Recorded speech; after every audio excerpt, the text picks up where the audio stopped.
hello, hello. It is afternoon coffee break time. So, how are you, Mr. Josh? I'm good. How are you? Good. So, today I have a very dear friend of mine and colleague who has a really fabulous sense for small businesses and has a huge heart for seeing businesses succeed. And Josh Suter is, I don't even know what your title is now, since all that changeover, I don't even know. Yeah, I got a new fancy title now. I'm the Director of Membership and Business Relations for the Inter- Chamber of St. Matthews. Interesting. Director of, say that again? Director of Membership and Business Relations. Fabulous. All right. Well, Josh, I'm going to put my timer on here so we don't run over. So I asked Josh to come on today because I wanted him to share with us, not that we don't know this already, but maybe there's some of you out there who are business owners or involved in small businesses that don't really understand the true benefit of a chamber membership, or maybe you don't even know what the heck is a chamber anyway. So, Josh, if you will share with us, what is a chamber and why should I be involved with one as a business owner? I That'd can be great. take that. So, a Chamber of Commerce is a business organization that has a collection of members who are all people either in the business industry, maybe own a business, maybe you're the marketing person within a business. All of these folks come together into one major organization that is a chamber, basically. Our chamber has been around 60 something years. We started as the St. Matthews Area Business Association, where a handful of business people in St. Matthews went, we just want a place to come together and get to know each other. And that's how it started, with a group of volunteers who said, we want an opportunity to connect. Little did they know, 60 years later, the membership would be 1,200 plus members and over 90 zip codes in 4 states. So we have That's members in amazing. Kentucky, Indiana, Tennessee, and Ohio, which is pretty amazing when you think a group of volunteers are the reason we're here now. Um, Just Chambers are relevant to business owners because it is a great space for them to do a couple of things. One, to network. It's what we all want to do, right? We want to meet more people. We want to tell more people about who we are and what we do. We also provide a great space for professional development. Our chamber has done everything from marketing series to health series to even as recently as Zoom panels where we bring in a group of 4 or 5 business owners and we talk about a particular topic. And in every one of these are opportunities for us to put not only our members in the forefront, but also for our members to hear from professionals who can say, this is what I know, and this is how I can help you in your business. The third thing chambers do, and I think it's probably the part that most people realize the least. So a lot of your chambers, especially in small communities, are the places that consumers look to for referrals. So if I live in a small town in Kentucky and I need a plumber, most people don't go to the yellow pages. They go to their local chamber for that information because they see chambers as a source of a good company to work with. So I always tell people, if you really want business to come knocking at your door, you got to join the chamber because that's where people look first. interesting. So, um, historically, 60 years ago, this group of volunteers or business men and women, I'm assuming they were probably men at the time. Mostly men, yeah. Yeah, sorry, anyway. Hey, Um, now our president of the chamber is a woman, so look how far, Fabulous. you know? Yeah. Way to go, women. Yep. Um, so back then, they probably just wanted a way to create what we would now call a mastermind group or a networking group that they can support one another in their journeys as business owners. Because if we think back 60 years, I don't know that entrepreneurship was as big of a thing as what we might think that it is today. I don't know. What is it back then? Well, I mean, there are members of our chamber today that were members 60 something years ago. No So, way. yeah, yeah. Who? Can you say? Right off the top of my head, you look at companies like Plains Bakery. There are a couple of the jewelers in St. Matthews that have been around from the very beginning.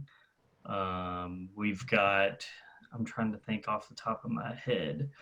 One of the highest esteemed honors that we give is the Albert Sanders Award, and Albert Sanders' family has followed in his footsteps. And in fact, his granddaughter sells hats that you can buy at Derby time to wear to the track. And she got that entrepreneurial spirit from her grandfather. So it's a huge legacy that just continues on and on and on.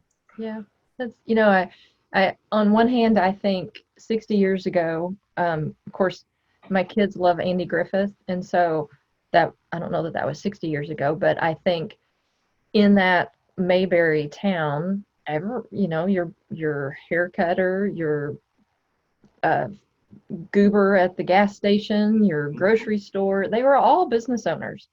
Oh, yeah. There was no large mega corporation. So maybe my question was a little bit reversed in my thinking of what was the business fabric like 60 years ago. I mean, you're going to have everything back then from, the local gas station that probably still exists. Pruitt's gas station in St. Matthews has been there forever, and still an integral part of the community. Plains Bakery. I mean, if you tell people you're going to a bakery in St. Matthews, 9 times out of 10, they assume you're going to Plains. Right. Even some of our restaurants have been around a really long time. And a lot of that comes back to firm foundation and that chamber membership. Yes, yes, yes. So talk to us a little bit more. This sounds very intriguing. So I have been a part of chambers over the course of my business career when I lived in different states. And one of the things that, it was just kind of common was the variety of networking events, whether it was an after hours networking or a lunch and learn or a breakfast and something. And so you mentioned something that was perhaps a little bit newer in the chamber world, and that is Zoom panels. Tell us a little bit more about a Zoom panel. So one of the things we've been doing in the last 6 months or so is reinventing, not even reinventing, changing up what we do and how we do it. Because I have business owners in the chamber. Expanding your offerings. Exactly. How about that? I love that. We have chamber members, though, that they can't come to an event during the day because, shocker, they're running their own business and they don't have time. But if I say, hey, Dr. So-and-so, take a break at lunch and come hang out with us for an hour and let's talk about a particular topic. So I'll give you an example. One of them we have coming up soon is a marketing panel, and it's going to be all about how to market yourself appropriately to the people you want to reach, especially your consumers, right? And so this panel is made up of people who that's what they do every day. There's a videographer on this call. There's a website person on this call. There's a social media person on this call. And they're all on this panel taking questions, not just from me, but also from people who are watching live on our Facebook page in a timely manner. Our whole reason for doing this was because we tried the whole, let's bring you in a conference room, sit you down, do a workshop, and we'd get maybe 3 or 4 people. When we started doing these Facebook Live things, we had 15 on the last call.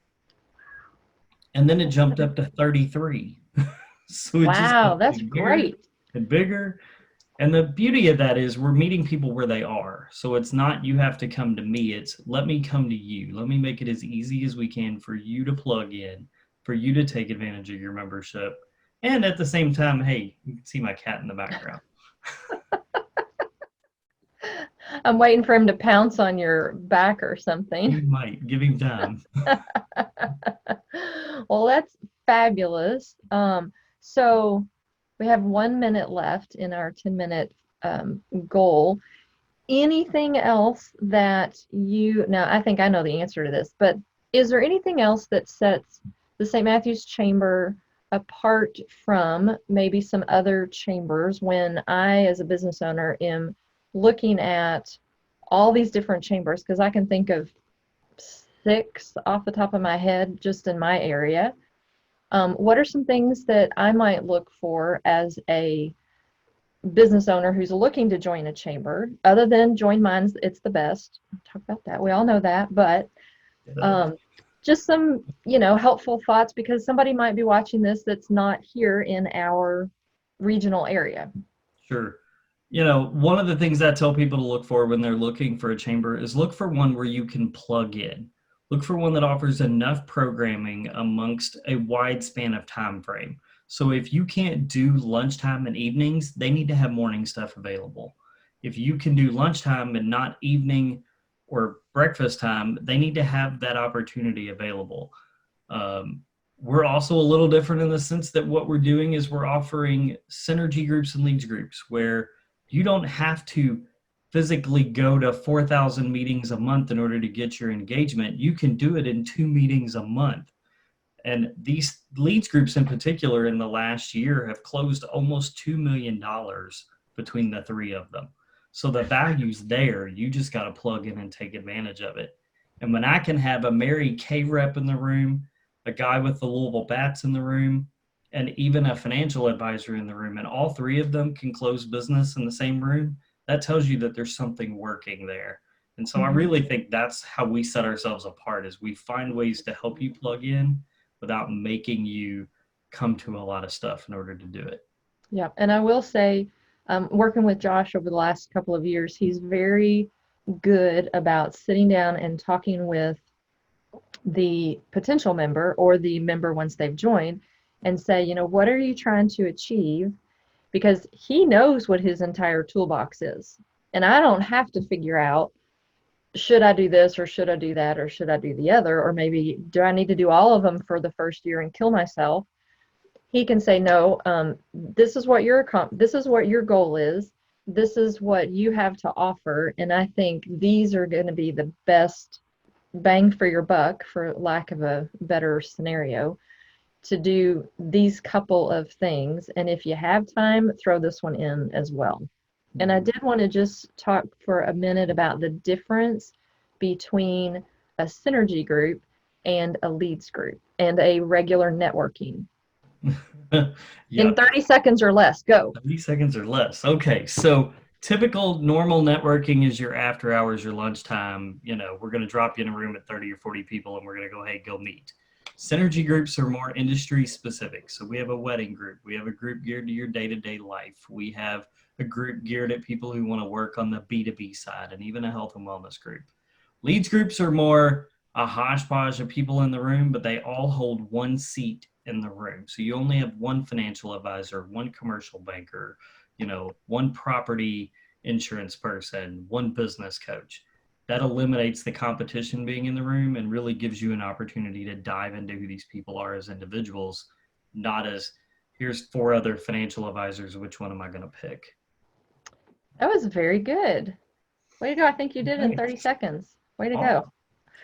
All right, so that completes our time for coffee break for the day. And Josh, thanks for stopping by and sharing with us a little bit. If you have more questions about chambers in general, or if you have an interest in trying out some of the offerings that St. Matthew's Chamber has, I will tag Josh in this post and you can reach out to him directly, or I can connect you with him if you can't get him directly. So for that, we will say enjoy the rest of your day and your cup of coffee, and we will see you on the next coffee break. Bye, everybody.